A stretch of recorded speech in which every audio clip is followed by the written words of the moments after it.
E para falar de João Batista, nós precisamos falar de Elias.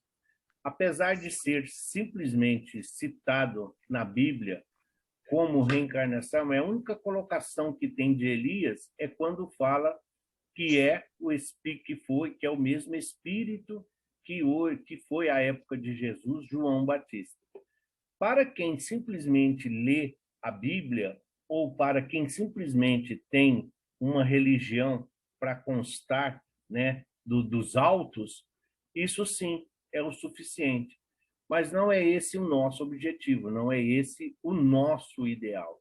Então, quando nós nos propomos a procurar e principalmente a ver o sentido, nós espíritas, nós procuramos compreender os nossos débitos, a nossa vida pretérita, mas também para que nós possamos ter uma ideia da nossa destinação. E é esse o nosso sentido, é esse o objetivo do nosso curso. Elias foi um dos profetas referidos no Velho Testamento, que viveu no século 9 antes de Cristo. Não há livro na Bíblia escrito por ele, mas existem referências a seu respeito em diversos autores, como terceiro livro dos Reis e o quarto livro dos Reis, também em Juízes e também em Malaquias. Ou seja, ele não faz parte, não está lá no livro dos profetas. Porém, ele é muito citado, como o próprio Cristo faz. Então, como nós vamos saber quem é? Como que nós vamos saber essa destinação de João Batista?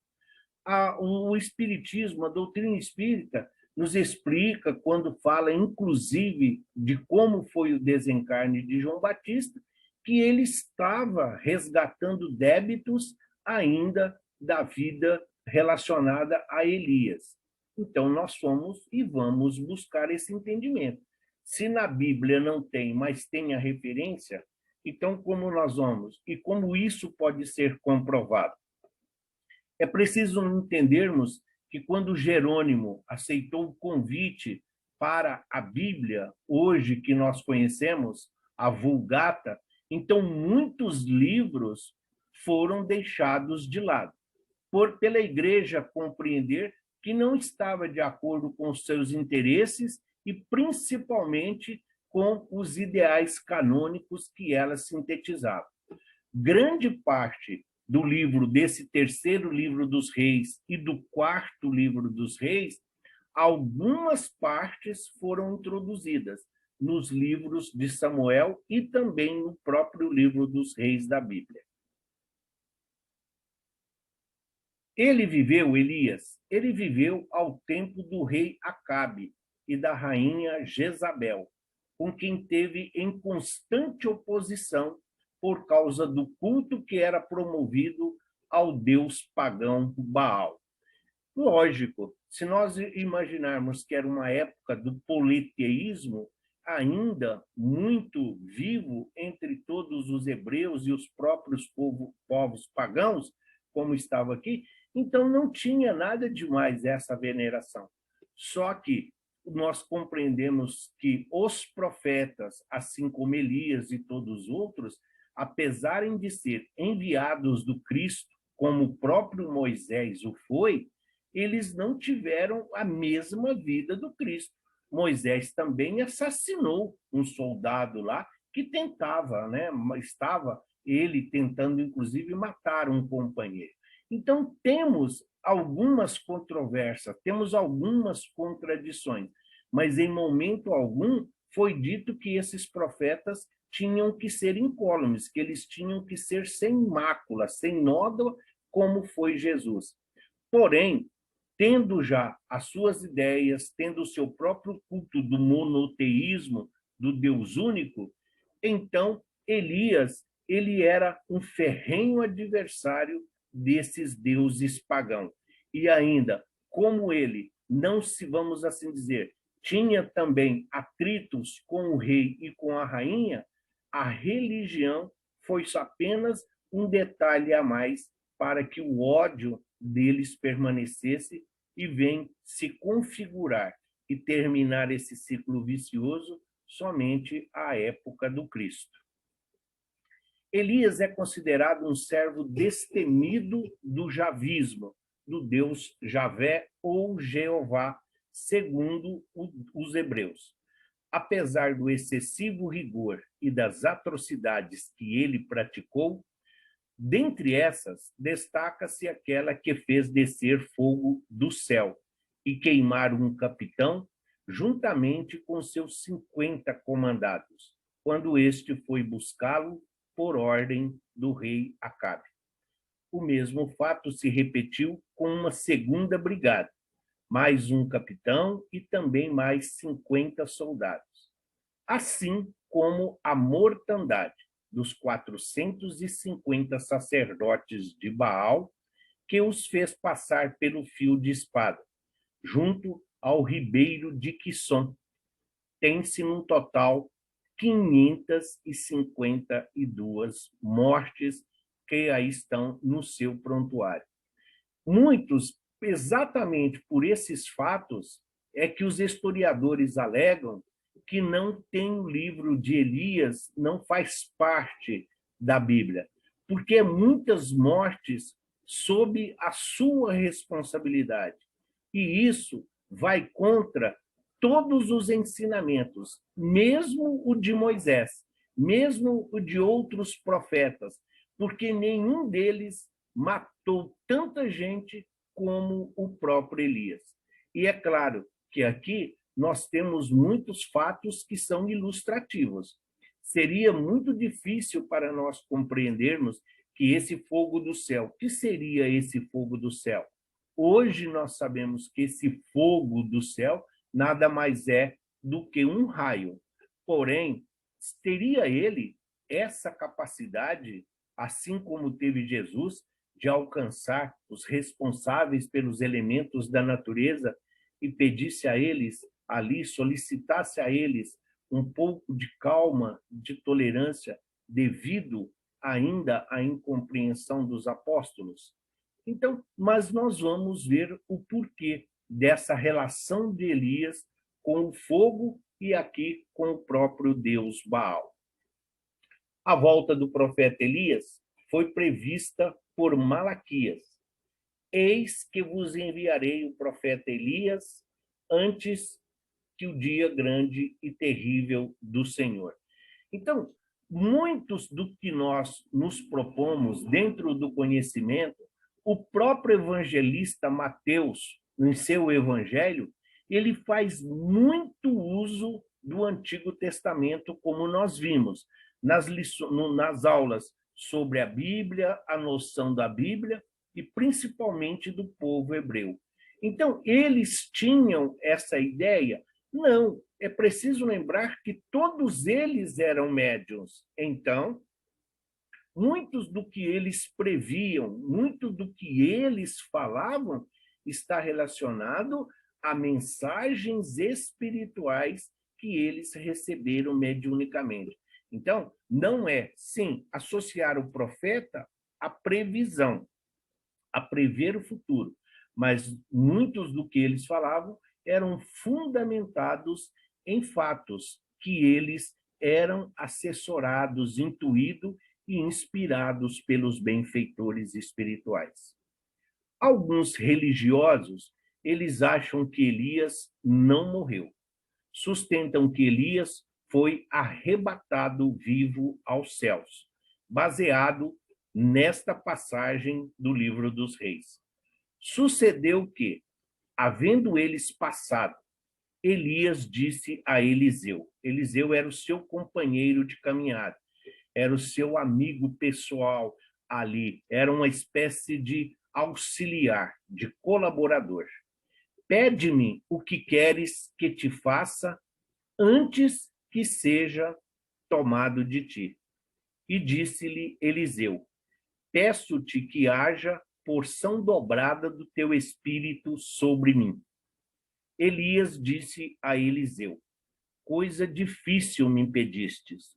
Se me vires quando for tomado de ti, assim se te fará. Porém, se não vires, não se fará. E sucedeu que eles iam andando e falando, e eis que um carro de fogo com cavalos de fogo os separou um do outro, e Elias subiu ao céu num redemoinho. Sim, a interpretação das religiões, muitas delas chamadas evangélicas, que têm como base o Antigo Testamento, é daí que eles tiram a ideia de ser arrebatado, do arrebatamento. Arrebatamento é ser levado aos céus ainda vivo. Aqui, para nós espíritas, fica uma coisa muito interessante, porque quando Elias fala a Eliseu, antes que eu seja tomado de ti, ele está querendo dizer, antes que eu saia da sua companhia, antes que eu seja retirado de viver junto de ti. Então ele está dizendo, peça-me o que você quiser. Eliseu pede o quê? Eliseu fala, peço-te que haja uma porção dobrada do seu espírito sobre mim. O que ele está pedindo? Quando ele fala essa porção dobrada, o que poderia ser? Quando nós conhecemos e procuramos entender, quando nós vamos procurando ali as informações, nós vamos entender que Eliseu está pedindo exatamente a mediunidade. Ele está pedindo exatamente essa facilidade de comunicação que Elias tem, que Elias recebe do mundo espiritual. Por isso que Elias fala para ele. Porém, ele fala, então tá bom, quando fores tomar. Se você conseguir ver quando eu for retirado de ti, então, sim, você pode receber. Mas se você não conseguir me ver, você não vai receber. Ou seja, se você me vir ser arrebatado, você é merecedor dos meus dons. Mas se você não ver, significa que você não tem mediunidade nenhuma. Então, você não vai ter a sua potencializada. É isso que ele fala.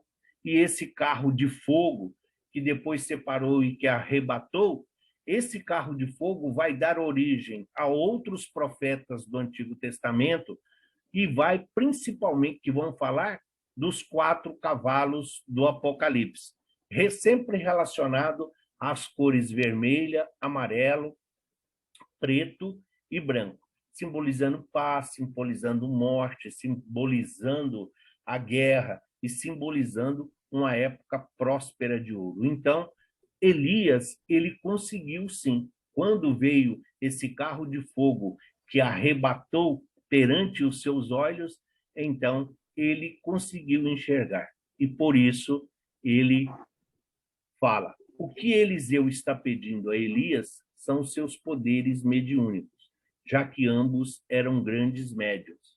E isso explica porque logo depois está escrito: o espírito de Elias pousava sobre Eliseu.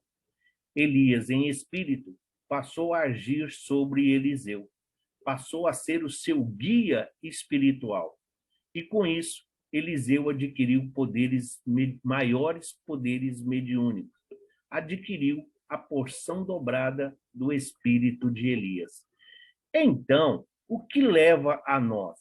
A importância de um estudo espírita em uma casa séria, como é o Manuel Bento, como é a casa do Frei Anselmo, é observar como é direcionado o estudo, a doutrina, como eles lidam com essas situações, sem achismo, sem misticismo e sem esses costumes passageiros ou temporários. Então, aqui, nesse caso que ele está falando, mas como Elias passou a agir? Como ele foi o guia espiritual de Eliseu?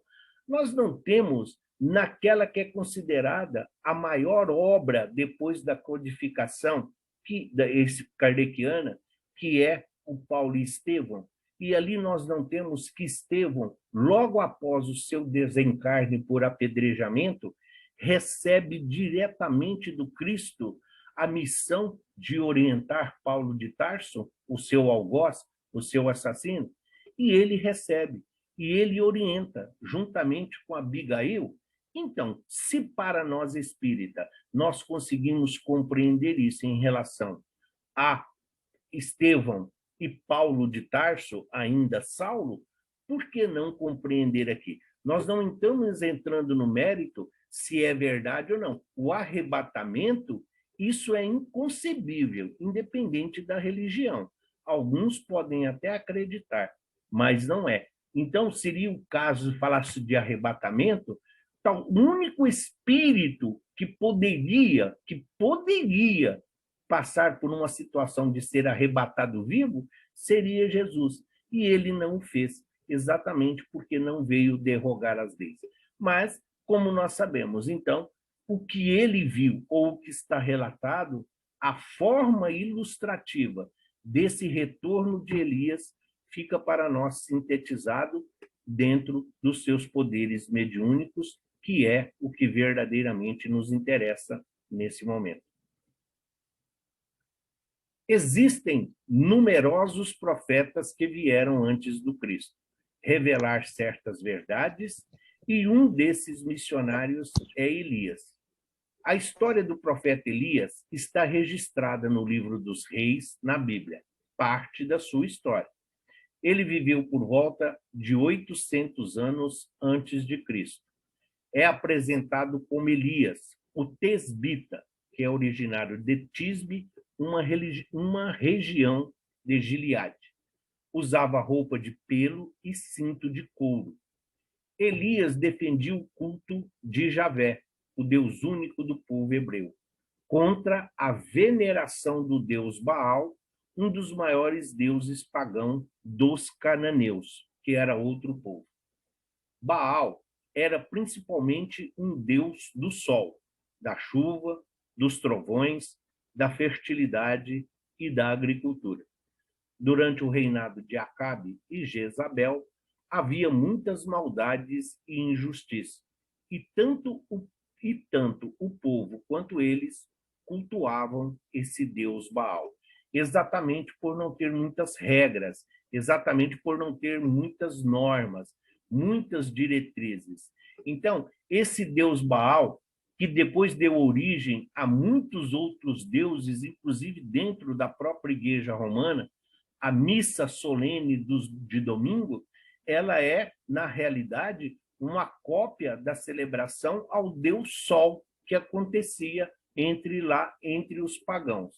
Então, eles associavam esse Deus Baal um todo-poderoso, como se diz, ao mesmo tempo que ele tinha o sol, a chuva, ou seja, os elementos da natureza, da fertilidade relacionado principalmente à preservação da espécie, à continuidade da sua existência, e a agricultura, que era ainda a predominância naquela época. Mas o que mais trazia a veneração era a liberdade. Muito pouca coisa era coibido. E como nós sabemos, a própria doutrina, o próprio evangelho nos fala dos bens materiais, o que isso causa, quais são as tentações a que nós ficamos sujeitos. E nós sabemos, um povo sem regra e sem norma, a tudo eles se dizem ser permitido. Então o profeta Elias veio combater essa prática, e devido às maldades praticadas contra Javé, disse ao rei Acabe: nem orvalho, nem chuva haverá nestes anos, segundo a minha palavra. Ou seja, haveria fome naquela região. Após Elias confrontar o rei, Javé lhe ordena que fuja de Israel para um esconderijo ao lado do riacho de Carite, onde seria alimentado por corvos que lhe traziam pão e carne, e ele beberia da água do rio. Mas, quando o rio secou, Deus lhe disse para ir até a cidade de Sarepta, onde havia uma viúva que lhe daria comida. Então, chegando lá, ele vê uma mulher viúva apanhando lenha e lhe pede que o alimente. Entretanto, ela afirma que não tem comida suficiente. Mas Elias afirma: porque assim disse o Senhor Deus: a farinha de tua panela não se acabará, e o azeite de tua vasilha não faltará, até o dia em que o Senhor fizer chover sobre a terra. Isso é uma praga? Não. Mais uma vez, tanto Elias, José, que são os mais conhecidos intérpretes de sonhos e tudo mais, todos eles eram espíritos bem adiantados para a sua época. Por isso Jesus os enviou. E ele, então, quando ele vai, ele recebe essa orientação do plano espiritual através de mediunidade, avisando que haverá essa seca. Mas como ele tem o rei como adversário, ele não deixa de dar um toque pessoal, numa forma de ameaça, numa forma de dizer, sou eu que está dizendo, o que acaba irritando o rei. Porque mesmo havendo desavença entre os impérios, os profetas eram muito respeitados, pelo medo do castigo divino já naquela época. Então, e outra coisa, sempre eles falam de Deus. Deus envia, Deus enviou os mandamentos, Deus envia, Deus mandou. Para nós, aqui hoje da doutrina, nós compreendemos que onde está escrito, em maioria dos lugares que está escrito Deus no Antigo Testamento, nessa circunstância nós podemos colocar Jesus, porque na realidade é Jesus que dirige o nosso orbe. É Jesus o idealizador e o responsável pelo planeta. Então, essa ideia de que Jesus é Deus vem muito anterior ao Cristo, mas não dá para nós fazermos um comparativo, porque o Antigo Testamento, eles vêm desta situação primitivista. Mas hoje, atualizando a Bíblia, atualizando os escritos do Antigo Testamento, nós sabemos que é Jesus, o diretor do planeta, fazendo e passando essas orientações através dos responsáveis ali por Elias via mediúnica. Então, quando ele faz essa ameaça, ele recebeu isso. E aí, o rei irritado, então, mais uma vez, ele é orientado a partir para uma cidade, fica primeiro, onde os corvos iam lhe trazer pão e carne. Tem uma ilustração, tem uma interpretação livre e poética de tudo isso. Mas nós estamos aqui colocando, mas isto não significa que nós estamos acreditando que isso aqui aconteceu. Um corvo trazer pão e carne, de onde? Por mais que seja, vamos procurar em Erasto, os animais têm mediunidade? Não tem. Então, quando fala os corvos lhe traziam, está dizendo o que na realidade? Os corvos sempre vão procurar um local onde eles encontram alimento. Ou seja, ele está se alimentando do mesmo alimento dos corvos. Não interessa a forma que é. E pão, não tem como você fazer pão no deserto. A água do rio, tudo bem. E aí, seguindo essas orientações, chegando lá na casa da viúva, por essa orientação mediúnica, aí está o diálogo. E essa fala de Deus para Elias, que a farinha da tua panela não se acabará e o azeite da tua vasilha não faltará, isso vai ser muito usado, não só por Mateus, mas também em Lucas, em se referindo a Jesus, quando ele fala de enviar os profetas de 2 a 2 para a missão de evangelizar, levar o evangelho, a boa nova a todos os povos. Algum tempo depois, o filho da viúva adoece e morre, e ela reclama furiosa: viestes, pois, à minha casa para lembrar-me dos meus pecados e matar o meu filho. Então Elias toma o seu filho nos braços, coloca-o sobre sua cama e ora a Deus para que ele ressuscite, o que ocorreu de fato. No entanto, segundo a doutrina espírita, voltar à vida corpórea um indivíduo que esteja realmente morto é contrário às leis da natureza.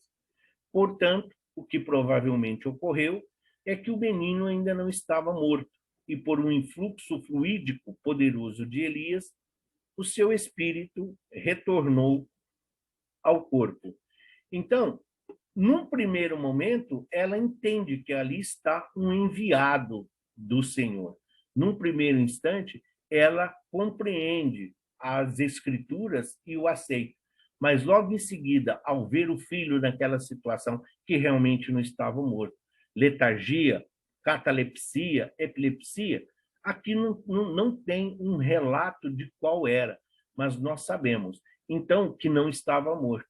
Então, Elias, a exemplo do que veio a fazer o Cristo, sim, ele pega a criança nos braços ali, magnetiza com toda a sua energia, a sua energia animal, o seu magnetismo, o passe, vamos assim dizer, e então a criança recobra os sentidos.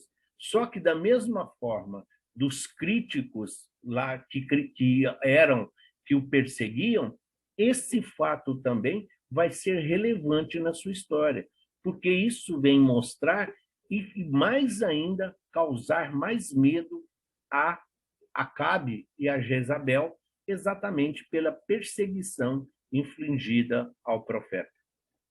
Mais de 3 anos depois de seca e de fome, Deus ordena a Elias que anuncie a Acabe o fim da seca. Quando Acabe viu Elias, disse-lhe: é você mesmo, perturbador de Israel. Não tenho perturbado Israel. Elias respondeu: mas você e a família do seu pai têm. Vocês abandonaram os mandamentos do Senhor e seguiram os Balaíns. Então Elias chamou todo o povo de Israel e disse: até quando vocês servirão a 2 senhores? Se o seu senhor é Deus, sigam a ele. Se é Baal, sigam a ele. Porém, o povo nada lhe respondeu. Aqui, então, mais uma vez a orientação. Só que aqui ele coloca em confronto. Por quê? São aquelas pessoas que têm, eu tenho simpatia pela doutrina espírita. Mas eu sou católico. Olha, eu gosto muito dos postulados da igreja evangélica, mas eu também gosto de ir à missa. Ou seja, a pessoa não se definiu. Então, ela ouve o que melhor lhe convém em cada uma, de acordo com seus interesses. A mesma coisa aqui. Então, Elias, tendo esse caráter forte, contestador, então, quando ele volta, seguindo a orientação espiritual, ele fala para o próprio povo: vocês são coniventes, vocês não escolhem, vocês não sabem o que vocês querem. Ou vocês querem o Deus Baal, ou vocês querem Yahvé ou Jeová. Não é errado vocês ficarem com um, ou pode escolher qualquer um, mas aos dois vocês vão, quando eles se perderem, vocês não saberão que diferenças, que direção seguir. Era essa a sua contestação para aquele povo. E aí, então, ele parte para as suas orientações. Então, Elias propôs um desafio ao rei: reúna todos os 450 profetas do Deus Baal. Espera aí. Então, ele propôs um desafio: reúna todos os 450 profetas de Baal no Monte Carmelo. Lá, 2 altares serão erguidos, um para Baal e um para Javé, sobre os quais a lenha será colocada, e 2 bezerros serão sacrificados e cortados em pedaços, sem colocar fogo. Então Elias pede que os profetas invoquem o nome de seu Deus, pois ele invocaria o nome do Senhor. Pois o Deus que responder por fogo seria o verdadeiro Deus. Os profetas de Baal, desde a manhã até o meio-dia, cantavam, gritavam sobre o seu altar. Porém, não houve resposta. Elias zombava deles, dizendo: clamai em altas vozes, porque ele é Deus. Pode ser que ele esteja meditando ou atendendo a necessidades, ou de viagem, ou a dormir, e despertará. Já naquela época, a ironia era preponderante, né? Pelo que o texto aqui que está escrito. Então Elias disse a todo o povo: chegue perto e veja. Ele pegou 12 pedras e edificou um altar, e secando a água. O povo viu e caiu de rosto na terra. Ó Senhor, o Senhor é Deus, o Senhor é Deus. Eli aproveita da situação e ordena a morte dos profetas. Então, o que ele está dizendo? Só pode ser via mediúnica, porque não existe milagre. Nós aprendemos isso. Como é que ele sabia? Por via mediúnica, então, olha, vai chover, vai haver uma tempestade, tem um raio naquela região, as chuvas estão voltando. Então, quando ele fala para o pessoal, ele está sabendo que vai chover, não está falando a hora e o minuto exato. É preciso entender além da letra. O que importa é que os adoradores do deus Baal ficaram a manhã toda clamando, louvando, rezando e não aconteceu nada.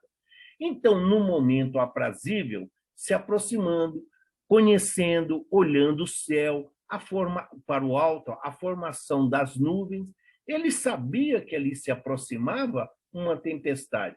Então, ele vai lá, constrói o altar, põe a sua parte dos bezerros. O raio veio nesse momento. Ali caiu. Sim, foi um acaso, foi uma coincidência, é só uma lenda. Isso está em todos os livros que nós pesquisamos. Isso está, inclusive, relatado por Flávio Joséfo, entre outras coisas. Não necessariamente nessas mesmas palavras. Essa ironia está em 4 ou 5 livros que relatam a vida de Elias. Mas, claro que tem toda uma tradução. O que importa é que o Deus Javé, o Deus Jeová se manifestou. E como o rei não podia voltar atrás, porque foi um trato, foi um acordo entre ele e o rei, então Javé, ou Jeová, a partir daquele momento, seria o Deus único. E todos os sacerdotes que prestavam referência a Jezabel e Acabe, então Elias pede para trazê-los, e todos eles são decapitados. Jezabel fica sabendo do ocorrido e ameaça matá-lo. Então Elias foge para Berseba e de lá segue sozinho pelo deserto, até que finalmente se senta sob um arbusto, onde pede a Deus que o mate. Então adormece ali e é tocado por um anjo, que ordena que ele se levante e coma. Ao despertar, ele encontra ao lado de si pão e uma jarra de água. Após adormecer novamente, ele volta a ser acordado pelo anjo, que ordena a ele que volte a comer e a beber, pois tem diante de si uma longa jornada. Elias viaja por 40 dias e 40 noites, até o Monte Horebe, e de lá procura um abrigo numa caverna. Deus, novamente, volta a falar com ele e lhe ordena que parta novamente. No caminho, encontra Eliseu, que passou a lhe seguir. Ah, mas o Eliseu não tinha? Sim, primeiro nós estamos falando de como ocorreu, e aqui relata-se o encontro dele com Eliseu, que vai dar a continuidade à sua obra. Todas as vezes que fala, ele encontrou pão e uma jarra com água. Isso é possível? A doutrina espírita nos explica que é possível aos benfeitores espirituais plasmar nessas circunstâncias um pão? Sim, seria perfeitamente possível. Nós sabemos que quanto mais elevado o espírito, maior a sua capacidade de manipulação do fluido cósmico universal. Mas é preciso lembrar que Elias já era então conhecido, o que não impede que, como qualquer um, como foi o exemplo da samaritana de Jesus, às escondidas viesse lhe trazer o pão e a água. É preciso fugir da letra, senão nós vamos cair no misticismo e num milagre do maravilhoso e do sobrenatural. Para nossa devida compreensão, interessa-nos a história de Elias para podermos compreender João Batista. E aqui está, até agora, tudo que nós vimos. Esse caráter contestador, essa pessoa, esse espírito que era muito arraigado, ortodoxo até mesmo, em relação às normas divinas de Javé, de Jeová, a mesma coisa ocorre aqui. E sempre tem os anjos do Senhor. É sempre um anjo. O 40 dias, 40 noites não é uma simples coincidência do que vai acontecer com Jesus. Porque logo após o desencarne lá, logo após a morte de João Batista, que é quando Jesus se retira, então, para o deserto, ficando lá 40 dias e 40 noites, então volta e assume o seu messianato ou a sua vida pública. Após algum tempo, Elias teve uma previsão do futuro e anunciou a morte do rei Acabe e da rainha Jezabel, e também de seu filho Ocosias, o que de fato aconteceu. E a morte de Elias ocorreu quando estava conversando com Eliseu a caminho do rio Jordão. E eis que o carro de fogo, com cavalos de fogo, os separou uns dos outros. E Elias subiu ao céu no redemoinho. Eliseu, então, tornou-se o seu sucessor. E a partir daí, começa então a agir como se fosse o próprio Elias. Assim como Josué, que também foi, né, contribuiu, foi o sucessor de Moisés. Então, os pensamentos estavam alinhados, os pensamentos eram praticamente os mesmos, vamos assim dizer, dentro dos propósitos e dos desígnios divinos, sempre sob a orientação segura de Jesus. E aí, então, feito a apresentação de quem é verdadeiramente Elias, nós chegamos neste que é o precursor do Cristo e o seu messianato. João Batista foi a voz clamante do deserto, operário da primeira hora. É ele o símbolo da verdade que arranca as mais fortes raízes do mundo, para que o reino de Deus prevaleça nos corações. Esse é o texto que está falando no capítulo 2, onde Humberto de Campos, no livro Boa Nova, fala de João Batista. Então, a voz clamante no deserto, por si só, é uma referência? Sim, o próprio meio. Ah, mas era muito comum? Também. Né? Quando se fala deserto, é muito mais relacionado às distâncias que tinham entre as cidades. E como não tínhamos agricultura e aquela região ainda muito seca e árida, então por isso que está sempre se referindo ao deserto. Por que fala que João Batista é o operário da primeira hora? Porque ele é considerado o precursor do Cristo. É ele que anuncia a vinda de Jesus mais diretamente.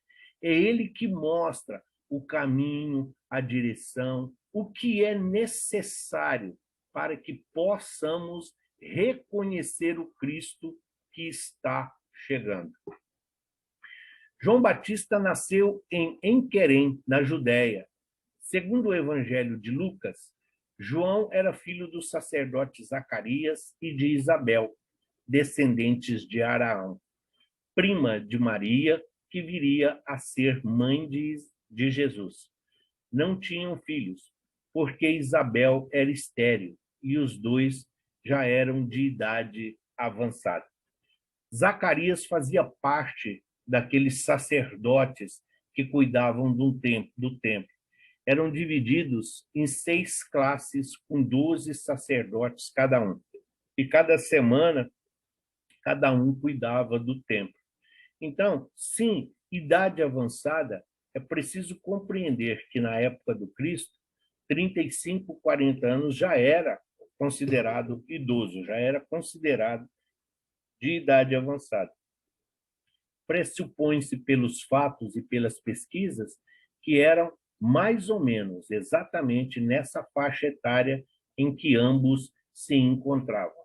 Isabel era, sim, prima de Maria, era filha, vamos assim dizer, da irmã de Ana, né, que é a mãe de Maria.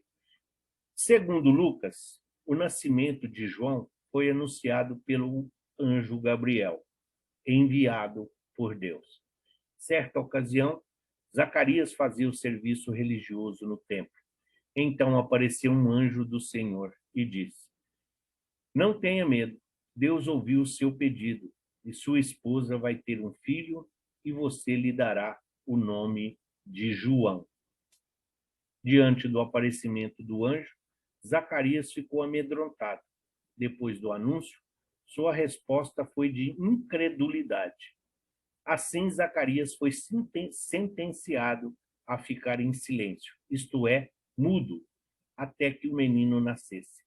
Muito provavelmente essa condição de Zacarias consistia não apenas na mudez, mas também na surdez. Então vamos lá, por partes. O mesmo anjo, o mesmo arcanjo, o mesmo auxiliar de Jesus que vai anunciar a Maria, é ele que vai anunciar a Zacarias, que ele vai ter o filho. Porque esse era o seu desejo. No judaísmo, dentro do judaísmo, entre os judeus, não ter um herdeiro, não ter alguém para dar continuidade à sua família, isso era uma forma de castigo divino. Isso era como se fosse uma praga. Então, o preconceito e a discriminação era muito grande. Então, quando o anjo anuncia que eles vão ter um filho, Zacarias duvida, porque no original, que nós não colocamos aqui, ele fala: como que pode ter se a minha esposa já é uma anciã? É o termo do original hebraico. Então, fala-se que, devido a essa situação, por ele duvidar de Deus, não do anjo, mas dele duvidar da capacidade de Deus, então ele fica mudo. A doutrina espírita explica essa mudez, que pode acontecer, sim, não só por uma obsessão, que é possível, desde que o obsessor possa ali ficar numa simbiose no aparelho fonador, isso pode dificultar. Mas um trauma, que nós conhecemos muitas vezes como um choque emocional, isso cria algo aqui na traqueia, entre a garganta, a faringe, eu não sei usar os termos médicos para a situação, mas cria esse trauma que leva a uma mudez por um determinado tempo. Um tratamento espiritual, um tratamento pode resolver a questão nos dias de hoje. Então, se hoje nós sabemos que muita coisa se cura com passe, muita coisa é espiritual, é conduta, é reforma íntima, então, é possível? É possível. Ah, mas não foi, então, o anjo, sendo um espírito elevado, ele sabia desta condição orgânica de Zacarias. Então, ele só fez uso de algo que ele tinha conhecimento e Zacarias não. Além de tudo isso, quando Maria recebeu a visita de Gabriel para anunciar-lhe o nascimento de Jesus, o anjo também lhe falou sobre a gestação de Isabel. Isso fez com que Maria fosse lhe visitar. Neste encontro, quando Isabel ouviu a saudação de Maria, João Batista saltou-lhe no ventre. Jesus é o idealizador. Nós sabemos que Jesus se fez acompanhar de uma pleiade de espíritos, desde aqueles que iriam ser as ferramentas e os instrumentos para neles se manifestarem a misericórdia divina, que foram os que foram curados, foram aqueles a quem for devolvida a vida, Lázaro, o filho da viúva, a Talita, a filha de Jairo. Então, da mesma forma se faz aqui. Então, quando João Batista, o Espírito que tinha sido ele o escolhido para Jesus, para anunciar-lhe a sua vinda, então eles tinham, sim, um diálogo. Lógico, como que não vai ter o mestre e seu discípulo, o professor e o aluno? Como não vamos ter aquele que é responsável e o seu tutelado? Então, se hoje nós aprendemos pela sintonia espiritual, que quando nós nos aproximamos de alguém que nos é muito querido, que tem os mesmos ideais, os mesmos objetivos, nós falamos assim, nossa, que emoção, nós até ficamos, às vezes, perdemos até a fala. Então, a mesma coisa acontece aqui. Então, é João Batista, o Espírito, passando pelo processo do esquecimento para se reencarnar, mas com a aproximação do emissário divino, com a aproximação daquele que é o Salvador, daquele que lhe enviou, a energia emanada por Jesus faz com que ele, então, recobre. E por o próprio magnetismo do Cristo ali na gestação de Isabel. É essa a representação do que fala que o menino mexeu no ventre. É claro que as crianças se mexem. Maria, Isabel já estava no 6º mês de gravidez, quando Maria vai visitá-la. Então, a criança já estava desenvolvida. Então, tem muita coisa na Bíblia que, se nós lermos devagar, se nós observarmos pontos e vírgulas e trouxermos para os ensinamentos espíritas, ficam muito mais claros e inteligíveis para todos nós. Isabel deu à luz a um filho, e como era prática entre os judeus, no 8º dia, João passou pela cerimônia da circuncisão. Outra coisa que levou o Zacarias a ficar mudo, quando fala aqui. Como é muito comum até hoje, né? Então, o filho leva o nome do pai. E do judaísmo, isso ainda era clássico. Lá era quase que uma lei. Então, quando o anjo fala que ele vai chamar o filho de João, é aí que Zacarias aumenta ainda mais a sua incredulidade. Como se diz, você está querendo dirigir, além de ser a minha esposa, uma anciã, e ainda eu não posso dar o meu nome ao meu filho? Então, é devido a esse diálogo um tanto ríspido que Zacarias fica mudo. Segundo a tradição judaica, é uma maneira dele não influir, porque a criança começa a ser chamada pelo nome do pai desde o ventre. Então, no 8º dia, passou pela circuncisão. Na cerimônia de escolha do nome do menino, Zacarias, seu pai, recuperou a voz. Inicialmente, as pessoas estavam chamando o menino de Zacarias, mas o nome que devia ser dado era de João. Então, de forma sobrenatural, Isabel também anunciou esse mesmo nome, antes que Zacarias confirmasse, escrevendo-o numa tábua. A sua educação de João foi influenciada pelas ações religiosas do templo onde seu pai era sacerdote e a sua mãe pertencia a uma sociedade chamada Filhas de Araão. O menino ia crescendo e ficando forte de espírito e se tornou um líder popular que reunia em torno de si um grande número de pessoas. Qual a referência? A circuncisão era um costume judaico. Como nós falamos, pela tradição, o menino já estava sendo chamado. Só que Zacarias, por estar mudo, ele não podia contestar, ele não podia falar o nome. Só que quando vão ali anunciar o nome do menino, antes que Zacarias voltasse a sua voz, então Isabel escreve em uma tabuleta que o nome da criança seria João. Ficam assustados e tudo. Da mesma forma que foi o trauma, que foi o choque que causou a mudez, eu vou depois pegar o livro onde está a explicação para esse fato e vou, se preciso, se eu não conseguir colocar em um slide, eu gravo e passo e disponibilizo no grupo para que todos tomem o conhecimento e não achar que aqui, e não pensar que aqui nós estamos todos inventando história, tá? Mas, da mesma forma, a emoção, o choque, agora de uma forma benéfica, por haver realizado o seu sonho, torna-lhe, então, e ele retoma a sua voz. E o próprio Humberto de Campos, no Boa Nova, ele vai falar da desenvoltura desse menino João Batista, que crescia ali e logo assumiu uma grande liderança.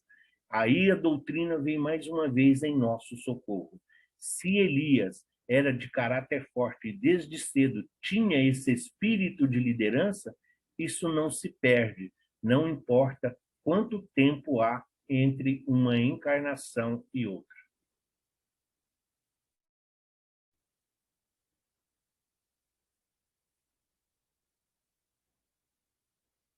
Logo que iniciou seu ministério profético, João Batista começou a ser grandemente reconhecido como o pregador do arrependimento. Por isso, um grande número de judeus se reunia para ouvi-lo. A mensagem de João Batista era dura, mas necessária. Ele se posicionou de forma radical contra as normas judaicas e condenou os fariseus e líderes religiosos da nação, como sendo uma raça de víboras. Para João Batista, apenas ser descendente de Abraão não bastava. Era necessário um recomeço, um arrependimento genuíno. Assim, muitos receberam dele no Rio Jordão o batismo do arrependimento, ao confessarem os seus pecados. Então, o que ele está dizendo? Dessa forma de se referir, a mesma forma que ele criticava o rei Acabe e Jezabel, ele tem aqui com os fariseus e com o sinédrio, mesmo tendo pouco acesso, vamos assim dizer, a Jerusalém. A forma de privilégio, a forma de regalias entre as autoridades clericais, as autoridades sacerdotais e o povo, isso para ele não passava despercebido. Só que todas as vezes em que ele ia chamar a atenção, todas as vezes que ele ia fazer um alerta para que as pessoas mudassem o seu comportamento, mudassem a sua forma de vida, o que ele ouvia? Que Deus prometeu a Abraão que a sua posteridade cobriria toda a terra. Então, eles não precisavam se modificar, eles não precisavam se reformar, porque a posteridade estava garantida por ser todos eles descendentes de Abraão. Esse é o princípio do judaísmo. Então, João, que se pega exatamente no arrependimento. A ideia do arrependimento é para que nós possamos retornar ao nosso caminho de origem. O Deus único, sim, mas não pode haver diferença, não pode haver sectarismo, não pode haver privilegiados onde alguém passa fome, não pode haver mordomias onde alguém não tem onde ficar. Então, nós trazemos a maioria das nossas tendências, nós trazemos de outras vidas, nós trazemos de um pretérito, muitas vezes não muito distante. Mas o que nós somos hoje é exatamente a agregação. Nós somos hoje uma síntese de todas as nossas existências. E João Batista não poderia ser diferente. A severidade e a urgência da mensagem de João Batista podem ser notadas nesta sentença. E também agora está posto o machado na raiz das árvores. Toda árvore que não produz bom fruto é cortada e lançada ao fogo. Claro que essa mensagem estava plenamente de acordo com alguém que havia sido escolhido por Deus para preparar o caminho daquele que em sua mão tem a pá para limpar a eira, separar o trigo no celeiro e queimar a palha com fogo inextinguível. Realmente, a mensagem do último profeta antes do Messias não poderia ser diferente. Então, ele mostra estes ensinamentos. Ele traz, desde essa cultura que ele tem do judaísmo, mas das suas vidas passadas, ele traz esse contexto do que é os mandamentos, do que é o decálogo. Ele os interpreta corretamente, dentro da ilustração que se faz necessária. Quem é mal não tem como fazer o bem. Portanto, quem é bem só pode fazer o bem. Só que ele fala, é cortado e lançado ao fogo. Nem todo mundo nasce mal. Às vezes são as conveniências, às vezes são o meio. Só que nós temos algo chamado livre-arbítrio. Então, quando ele fala, e agora também está posto o machado à raiz das árvores, é mais ou menos o que hoje se fala dentro do problema, da situação pandêmica em que muitos de nós hoje vivem. As pessoas, muitos sabem, se não a grande maioria sabe. O problema é que muito poucos fazem. É esta a situação. Não é a questão de o mal existir, porque o mal sempre existiu. O que hoje incomoda é o bem não se manifestar. É o bem, muitas vezes, parecer até mesmo ser omisso. Então, quando ele fala que está alinhado aqui com os ensinamentos de Jesus, porque recebendo do Cristo no mundo espiritual as orientações, olha, nós vamos chegar muito próximos, poucos meses de diferenças, mas você vai ter a oportunidade, pelo conhecimento que você tem, por toda a tarefa que você tem de legislar e de mostrar, então você vai preparando aquele povo para quando eu chegar, o terreno já esteja fértil. Esta é a missão de João Batista. É isso que ele recebeu de Jesus. Olha, você vai lá, você vai pegar o arado, você vai revolver a terra. É esta situação. Você vai preparar os corações, você vai alertá-los, você vai encaminhá-los, você vai falar do Messias, do Salvador, o que é necessário para compreendê-lo, para reconhecê-lo. Porém, o judaísmo ou os hebreus não entenderam a sua mensagem.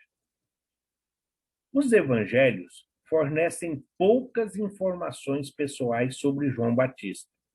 Porém, pelo pouco que é dito, podemos presumir que João Batista tinha uma personalidade forte e vigorosa, algo condizente com a própria singularidade da mensagem que ele proclamava. João Batista se vestia de uma forma bastante simples. Ele usava vestes feitas de pelos de camelo e usava um cinto de couro ao redor de seus lombos. O próprio Jesus fez menção ao fato de que João Batista não usava vestes finas. Se Jesus também só tinha um manto, só tinha uma túnica, por que não dizer? Os apóstolos, então discípulos, eram pescadores, já tinham um estilo de vida diferente.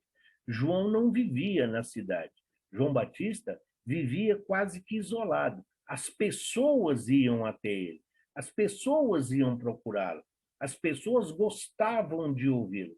Então, ele tinha que falar desta forma, como ele se vestia, essa forma simples de viver. Já mostra, se Jesus, a grande lição de humildade e de simplicidade de Jesus foi a manjedoura, de João Batista foi o seu total desapego. Porque quando Zacarias desencarna, ele fica cuidando da mãe. Mas logo após o desencarne da mãe, ele então doa todos os bens que eram dos pais e simplesmente vai viver no deserto desta forma, sem levar nada, somente a roupa, o necessário para a sua vida. Então, as referências que Jesus fala da forma, é mostrar que não é onde nós nascemos que vai ser relevante para o desempenho dos desígnios divinos e do Mestre que ele nos legou. A alimentação de João Batista também seguia essa mesma linha simples. Ele comia mel silvestres e gafanhotos, alimentos estes que poderiam ser encontrados no deserto. Claro que não podemos entender que com esses dois itens consistiam toda a dieta do profeta, mas que refletiam e evidenciavam o seu modo de vida simples, que apresentava um protesto vivo contra tudo que ele denunciava.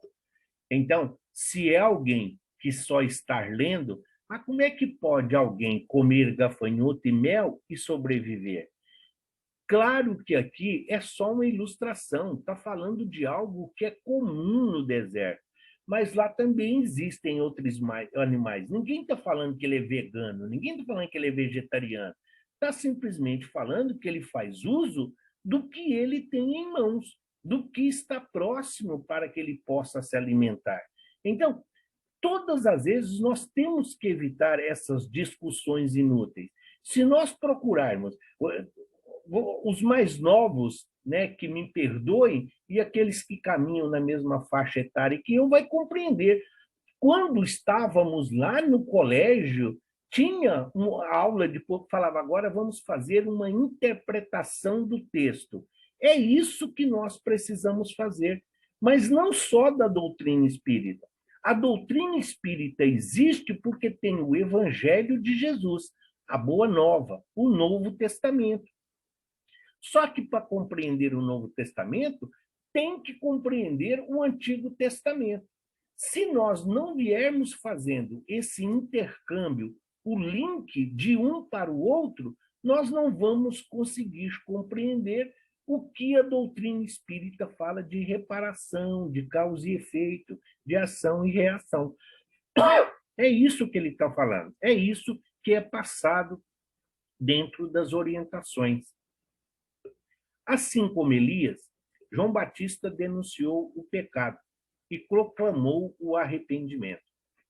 Portanto, o modo característico do ministério profético de Elias seria revelado também no ministério de João Batista.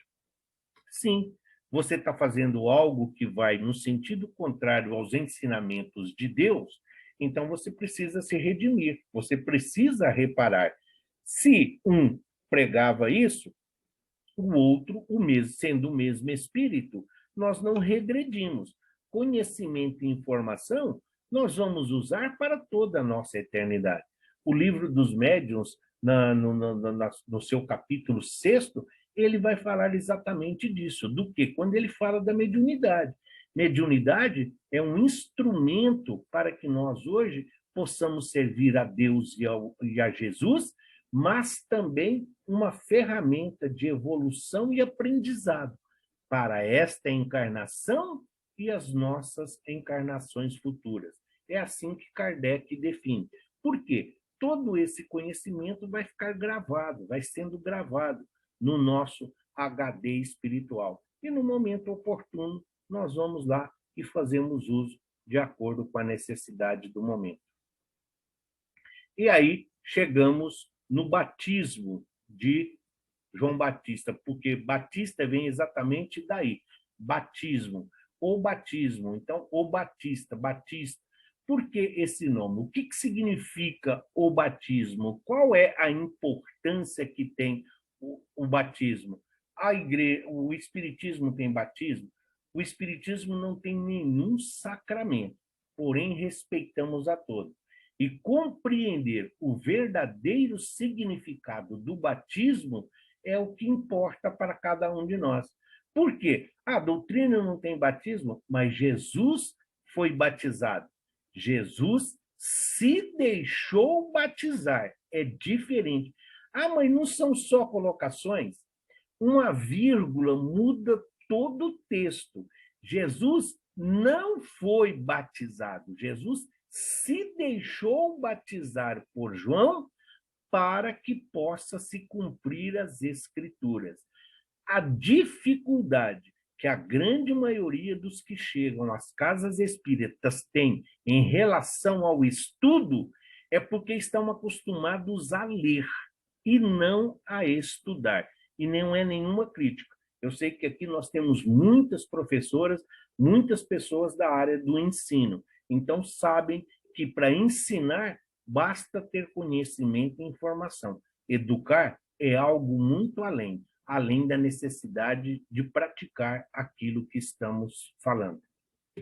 Batismo é o nome que se designa os ritos de iniciação em diferentes religiões e crenças.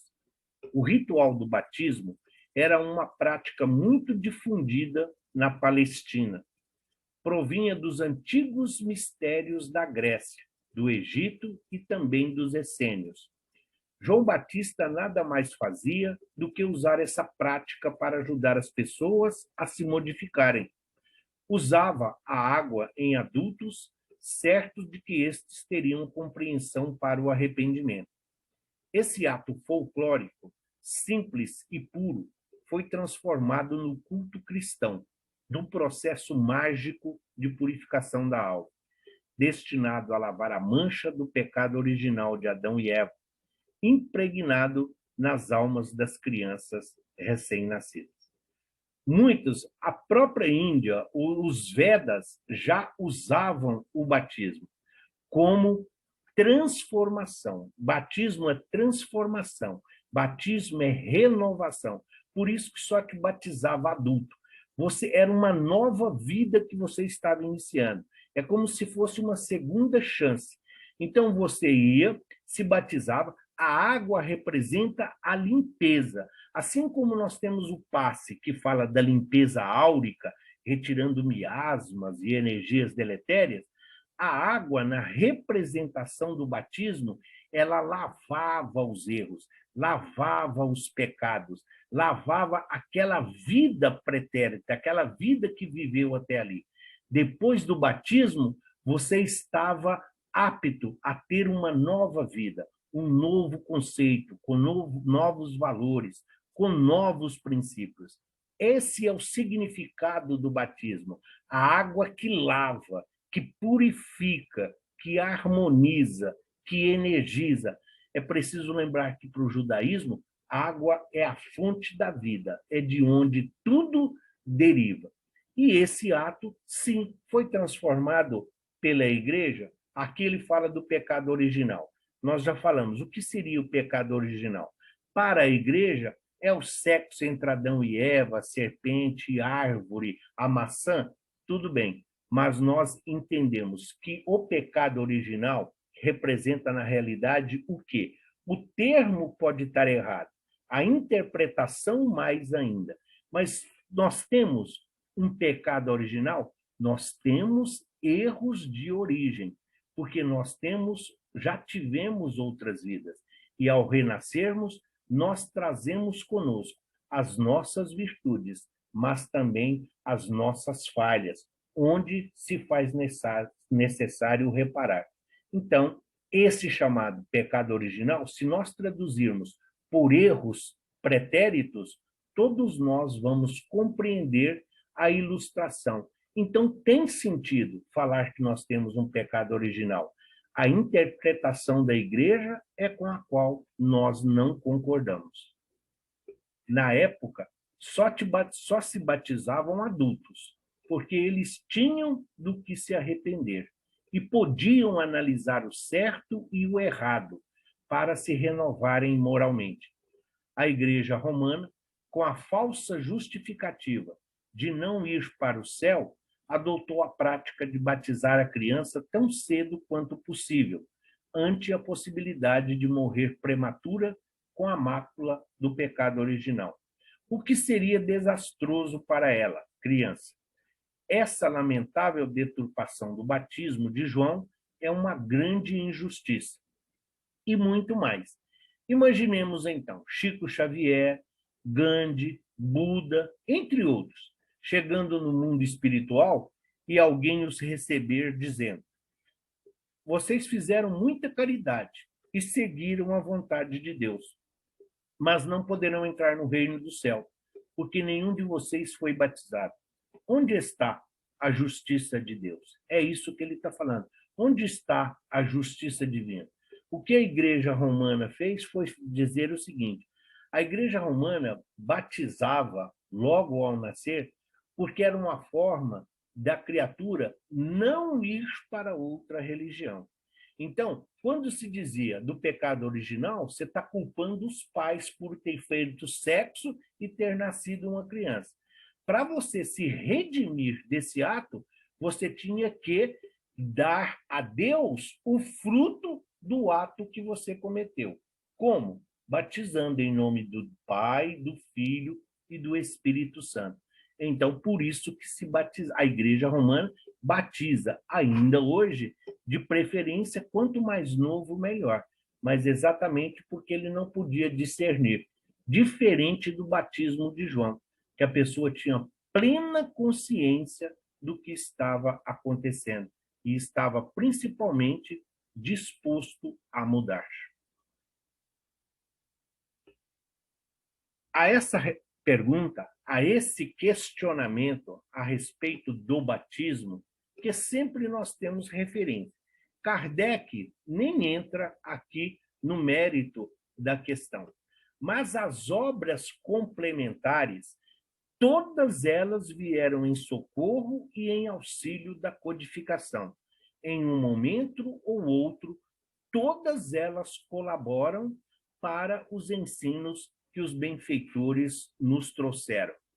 E na pergunta 208 do livro Consolador, respondendo sobre o batismo, Emmanuel nos diz assim: os espiritistas sinceros na sagrada missão de paternidade devem compreender que ao batismo aludido no Evangelho é o da invocação das bênçãos divinas para quantos a ele se reúnem no instituto santificante da família.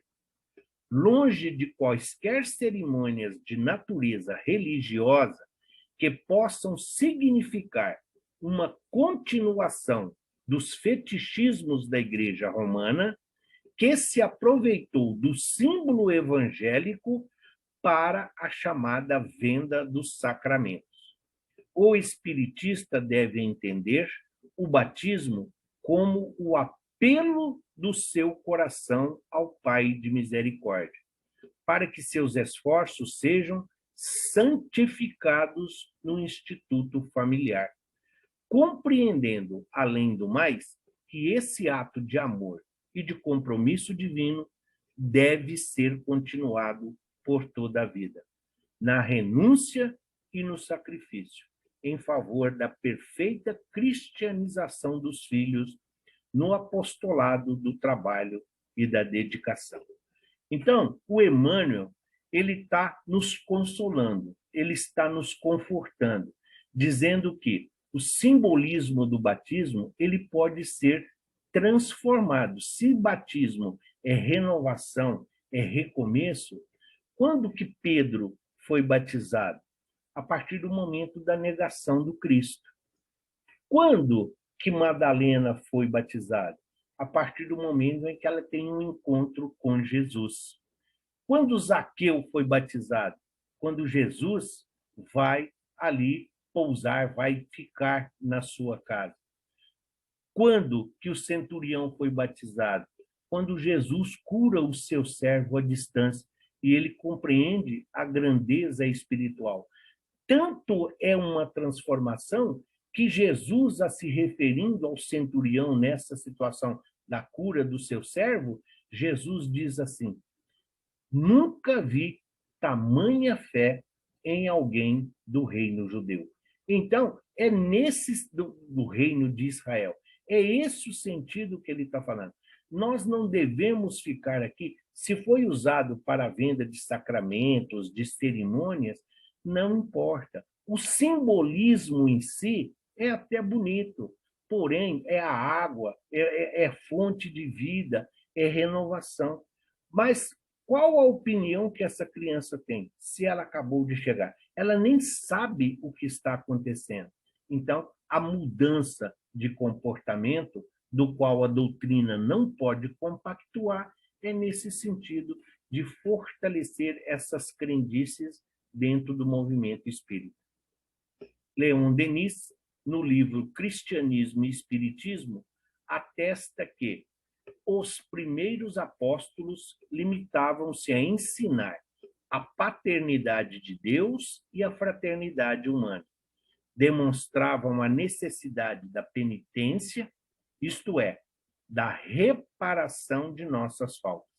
Essa purificação era simbolizada no batismo. Deus é Pai, Deus é o único Pai, Deus é o Pai de todos nós. Fraternidade humana, somos todos irmãos. Por sermos lá de Adão, não, por sermos filhos do mesmo Pai, que nos criou à sua imagem e semelhança, simples e ignorantes, mas com a destinação à esfera crística que nós conhecemos. A penitência é reconhecer os erros, é reconhecer as nossas imperfeições e procurar reparar. Errou, não adianta ficar sentado chorando, se lamentando e pedindo perdão. Errou, então veja o que está ao nosso alcance para fazer a devida reparação e reconciliar-se com a lei divina o mais rápido possível.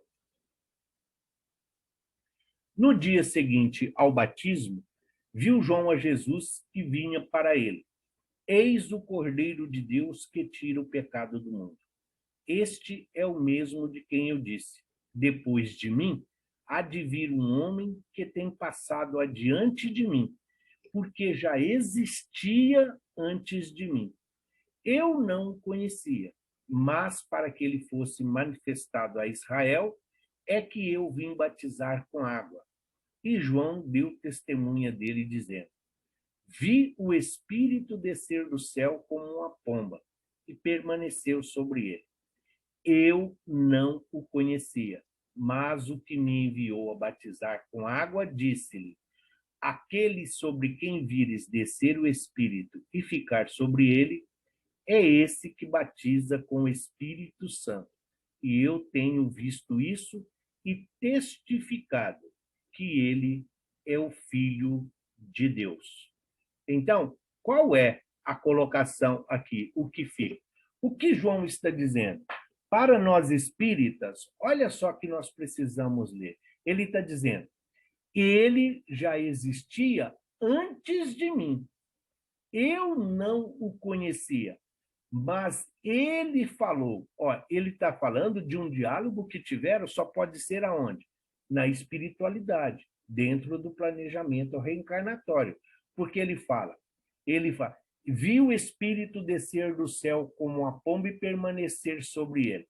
Porque foi ele que disse: quando isso acontecer, esse é o Messias, esse é o Salvador.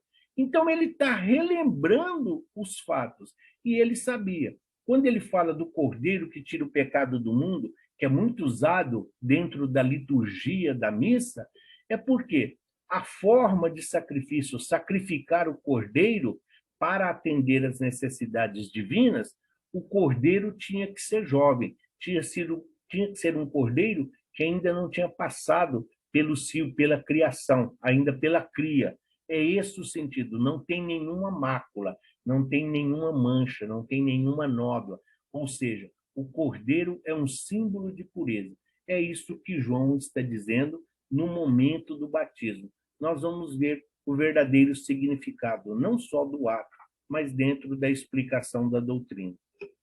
Não basta ler os evangelhos, é preciso estudá-los. Os que se limitam a uma simples leitura dos evangelhos não têm o direito de citá-los para fazer prevalecer as suas ideias pré-concebidas. Quantos evangelhos foram escritos para fazer um evangelho? 4. Segundo Lucas, segundo Mateus, segundo Marcos e segundo João, sem enumerar as cartas ou epístolas dirigidas às diversas igrejas existentes naquele tempo. Não se pode, portanto, limitar a interpretação da palavra a um evangelho. É preciso pôr todos eles em confronto e, além de tudo, é indispensável buscar na letra do Evangelho o Espírito que vivifica. Exatamente, é porque tem contradição entre os evangelhos? Não, é a forma interpretativa. Mateus para os judeus, Marcos para os romanos, Lucas para os pagãos e João um evangelho espiritual. Nós temos que pegar o que cada um fala e tirar a ideia central. O Kardec, em momento algum da codificação, ele fala de perispírito. E hoje não se pode falar de doutrina espírita se não soubermos o que é perispírito. Mas Kardec não fala, mas ele fala de corpo espiritual, que nada mais é do que o perispírito. Daí a importância das obras complementares. Se nós damos tanto valor a essas obras e aos ensinos dos espíritos, por que não fazermos isso mesmo quando se refere às personalidades, aos espíritos que auxiliaram o Cristo na idealização deste planeta bendito? Examinemos detidamente os 4 evangelistas. Marcos limita-se a dizer que Jesus foi batizado por João no Rio Jordão e que dissera aos seus discípulos que fossem por todo o mundo, pregassem o evangelho a toda criatura, o que cresce e fosse batizado seria salvo, mas o que não cresce, não, esse seria condenado. Isso é o que Marcos está dizendo. Mateus diz que Jesus faz questão de receber o batismo de João. E acrescenta que, ao sair Jesus da água, o povo que estava presente ouviu uma voz que disse: "Este é o meu filho dileto." E essa voz vinha dos céus. Diz mais que viu os céus se abrirem sobre o Espírito como uma pomba. Como uma pomba, não falou em momento algum que é uma pomba. É como se fosse uma luz clara e que, de repente, dá esse movimento aos olhos ainda imperfeitos do físico. Daí surgiu essa ideia da pomba, descer sobre ele. Aquele que ouviu-se do texto, comparado com o que viu, indica bem claramente que foram muitos os que ouviram, mas só um o que viu. A manifestação visual atingiu unicamente a João, ao passo que a auditiva atingiu a todos que estavam por a ocasião do Rio Jordão. Vamos buscar mais uma vez no livro dos médiuns a explicação. Nós sabemos que existe a mediunidade, nós sabemos que existe a voz direta, sem a necessidade de um médium. Escrita direta, sem a necessidade de um médium. E a voz direta também nós podemos ouvir sem ser psicofonicamente falando através do médium. Então, todos ouviram, da mesma forma que lá no Pentecostes muita gente viu. Aqui ele está dizendo, muitos ouviram a voz, porque você não precisa ter mediunidade para ouvir a voz, mas era uma voz direta, então muitos ouviram. Mas quem viu o céu se abrir em forma de uma pomba? Somente João. Não é que todo mundo viu. Então, a pomba não é porque todo mundo viu a pomba sair e se pairar sobre a cabeça de Jesus. Somente João viu. A interpretação é que está errada, não o Evangelho. Então, não podemos criticar a Bíblia, como diz o Herculano Pires, se as criaturas ainda não aprenderam a diferença de ler e estudar. Até João Batista, a tentativa de se obter a paz interior estava relacionada às obrigações religiosas ou às manifestações de culto externo. Sacrifícios, holocaustos, oferendas e santificação dos sábados e outros. Com Jesus, verificamos que Deus não está sentado no altar dos templos religiosos, mas que se encontra em todo o universo e no âmago do ser humano. Quem procura Deus, quem procura Jesus nos templos, vai se decepcionar, O único templo em que Deus habita e de que Jesus vive é o nosso coração, é o nosso ser. É aqui que nós devemos, assim que nós devemos cultivá-lo entre nós. E chegamos à parte final, que é a morte de João Batista. Todos sabemos que ele foi degolado. Recapitulando assim rapidamente, ele, em atrito com Acabe e com Jezabel, mandou então degolar ali os sacerdotes do deus Baal. E chegamos, através dos estudos, das informações que nos foram passadas, um número de praticamente quase, né, mais 352 mortes. Então chegamos, João Batista, ele permanecia mesmo às margens do rio depois de batizar Jesus, atendendo ao povo e pregando o arrependimento dos erros, batizando e ensinando a doutrina da redenção pelo amor. Sua fama correra o mundo e crescia dia por dia. Herodes Antipas, governador da província, na sua corte luxuosa e pervertida de Tiberíades, onde tudo servia para afastar o tédio insuportável, onde tudo servia as festas que ele dava, tá? Para afastar o tédio insuportável, demonstrou desejos de conhecer o profeta Severo, que movimentava as multidões de crentes, tornando-se assim um guia perigoso para o povo. O precursor havia incorrido dias atrás no ódio de Herodíades, que na ocasião abandonara seu marido Felipe, irmão de Antipas, e vivia maritalmente com este. Era uma mulher inteligente, porém inescrupulosa, e muito dada aos costumes libertinos greco-romanos de banquetes, orgias, circos e outros. Então, Herodes Antipas era ali o governador, era o interventor, era o enviado ali do imperador naquela região.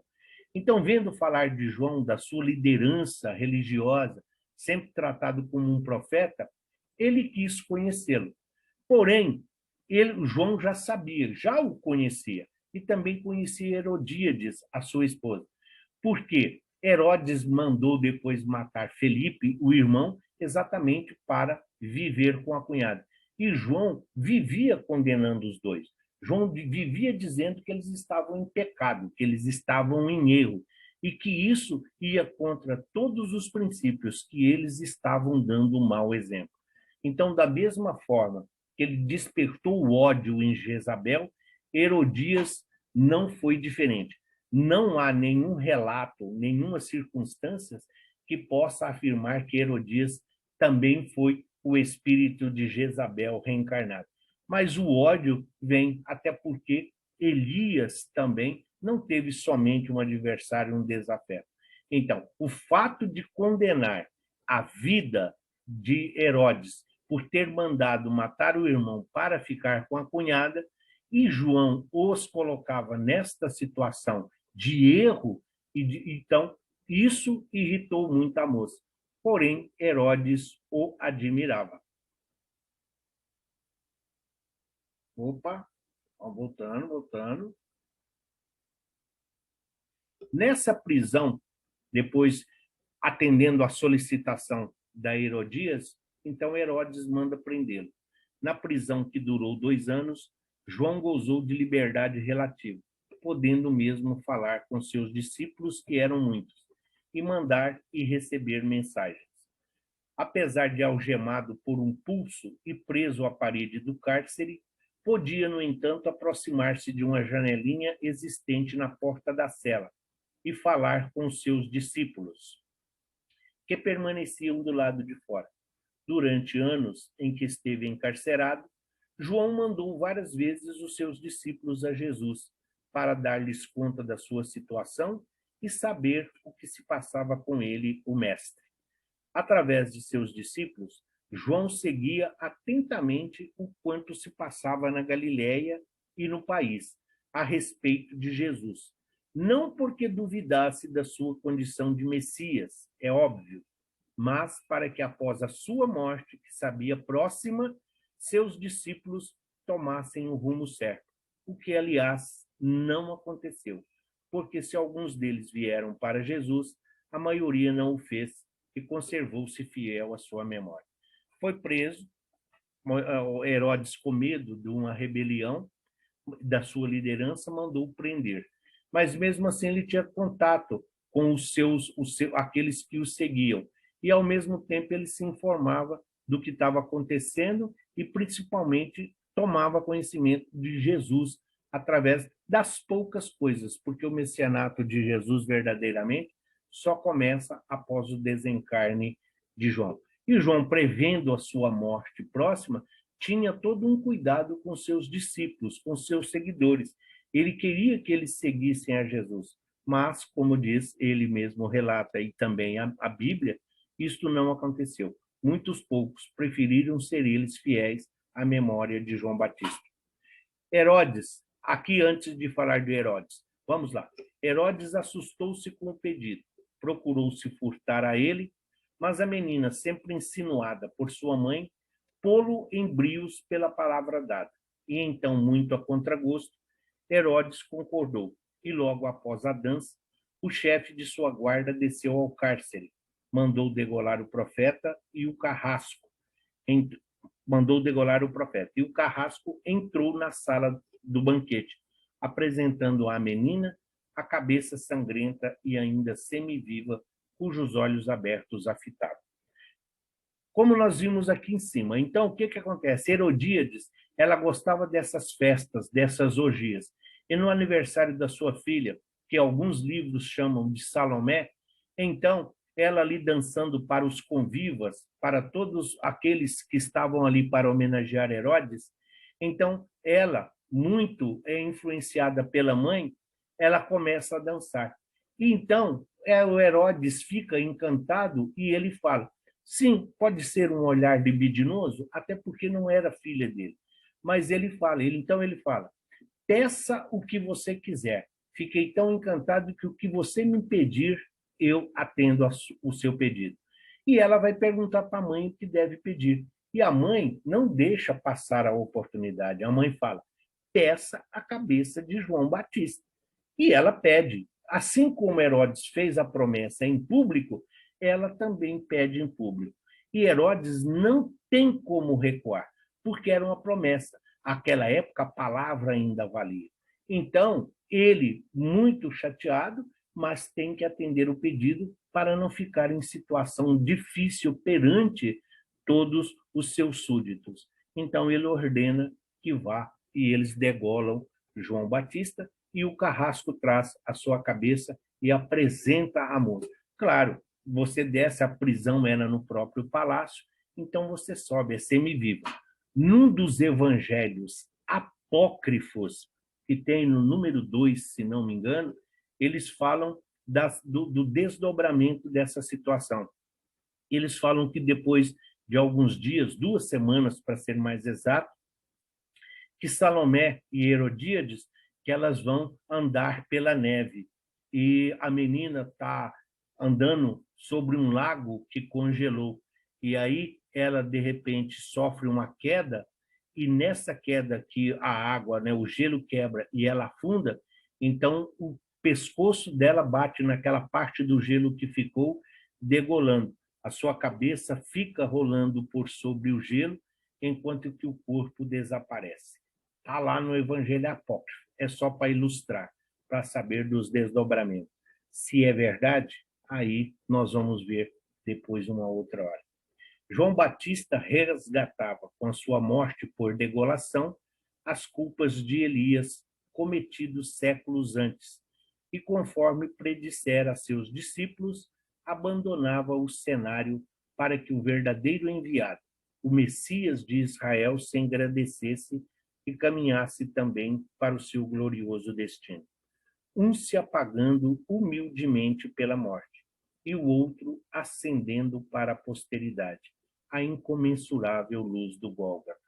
Então, João Batista, aquele que veio para preparar o caminho, aquele que veio para anunciar o Salvador, ele vai se apagando para que a luz do Cristo se acenda, para que a luz do Cristo permaneça. É essa uma síntese. e através do mesma forma de desencarne, ele então resgata ali os seus últimos débitos, sendo ele aquele de quem Cristo disse, que dos nascidos de mulher, ninguém é maior do que João Batista, vírgula, mas ainda é o menor no reino dos céus. E a nossa próxima aula, nós vamos falar das profecias sobre a vinda do Messias, o nascimento e a família de Jesus. O que estavam ou o que está nas Escrituras, o que diz os profetas do Antigo Testamento. Não, não é Natal. É só uma representação de Jesus na manjedoura. Os magos, não reis, os magos, um astrônomo, um geólogo e um astrólogo que aí estão. Os três reinos reunidos, a palha, a alfafa, os animais oferecendo aí a energia física, a energia animal, a integração dos três reinos da natureza de um planeta idealizado, gerido e organizado pelo nosso mestre querido Jesus de Nazaré. Depois que nós fizermos os cursos na Casa Espírita, filosofia, à medida que nós compreendermos a Bíblia e toda a obra de Kardec e as obras complementares, nós estaremos nesta situação. Jesus nos enviando como ovelhas no meio de lobos. Mas nós, com confiança e fé e com muita certeza no porvir, nós todos seremos trabalhadores, pois Jesus anulará as nossas imperfeições